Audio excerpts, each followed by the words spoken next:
அனைவருக்கும் இதயத்தின் பொங்கல் நல்வாழ்த்துக்கள். பொங்கலோ பொங்கல்.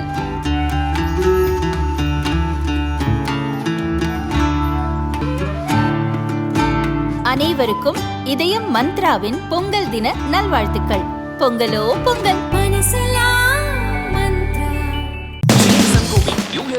டிசம்பர் 31 முதல் ஜனவரி 4 வரை ஸ்மார்ட் மொபைல் வாங்கும் அனைவருக்கும் இலவசம். பாமகவில் நிறுவன ராமதாஸ் மற்றும் அவரது மகனும் கட்சி தலைவருமான அன்புமணி இடையே அதிகார சண்டை நடக்கிறது. பாமக யாருக்கு சொந்தம் என்ற மோதலால் கட்சி இரண்டுபட்டுள்ளது. நான் தான் கட்சி தலைவர், சின்னமும் எங்களுக்கு சொந்தம் என கூறி வரும் அன்புமணி சட்டசபை தேர்தலையொட்டி அதிமுகவுடன் கூட்டணி அமைத்து விட்டார். அதிர்ச்சியடைந்த ராமதாஸ் பாமக பெயரில் கூட்டணி அமைத்தது செல்லாது, சட்டவிரோதமானது என கூறினார். இச்சூழலில் மகன் அன்புமணிக்கு எதிராக சென்னை ஹைகோர்ட்டில் ராமதாஸ் 2 வழக்குகள் தாக்கல் செய்துள்ளார். பாமக எங்களுக்கே சொந்தம், பாமக பெயரில் கூட்டணி பேச்சுவார்த்தை நடத்தக்கூடாது, ராமதாசுக்கு மட்டுமே அதற்கு அதிகாரம் இருக்கிறது, அன்புமணியின் கூட்டணி ஒப்பந்தம் செல்லாது என உத்தரவிடக் கோரி மனு தாக்கல் செய்துள்ளார்.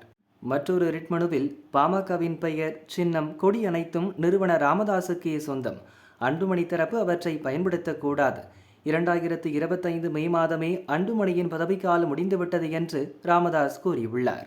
இந்த வழக்கு விரைவில் விசாரணைக்கு வரும் என தெரிகிறது.